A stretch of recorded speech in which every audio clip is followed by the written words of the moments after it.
So there's this guy talking to her. About 3, 4 in the morning, you'll see them out here.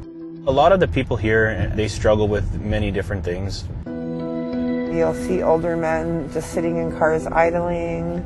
Nobody wants to be out here doing what they have to do. Come here. How you doing? Words of comfort and support. They echo most nights through the streets of Winnipeg. Did you sleep yesterday? Yeah. Debbie Cumby is a community outreach worker. Be safe. We'll see you later. You want to ride home or anything?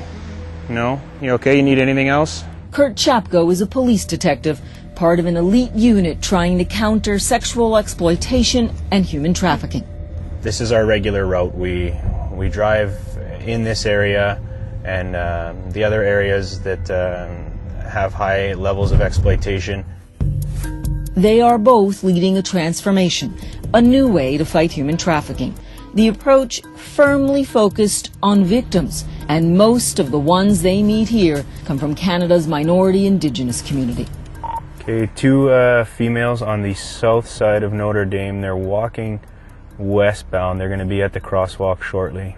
We ride along with Detective Chapko and observe as undercover officers meet with 2 women they believe could be trafficking victims. Passenger door is closed and they are going to be heading westbound. What's different here than in past years? The intent. They are not out to prosecute, but to protect, trying to understand how and why these women are being sexually exploited. It's the misconception that a lot of people have is that, you know, they want to be out there, but they truly don't want to be out there. They don't have a choice. They don't have a choice.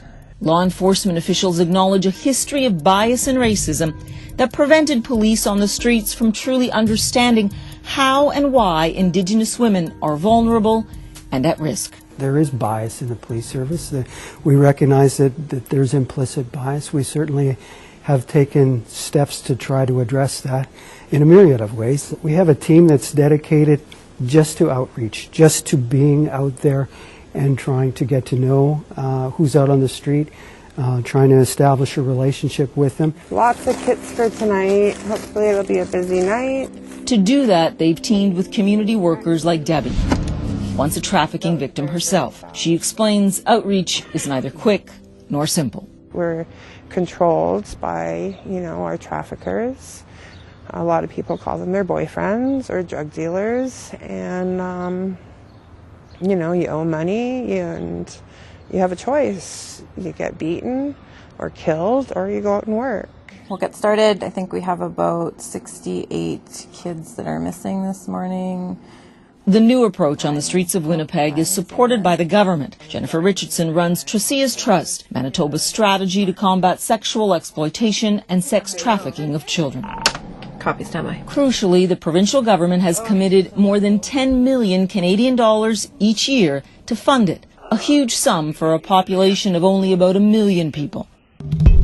This groundbreaking endeavor focuses on prevention, intervention, and legislation, while trying to tackle the issue of why Indigenous people, a small minority of the population, represent more than 3/4 of all human trafficking victims in Manitoba.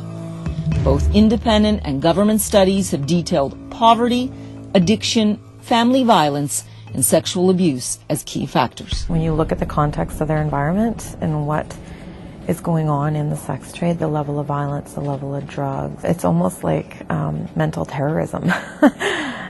The kids are just acting out what they're engaged in. And they've been terrorized. Right.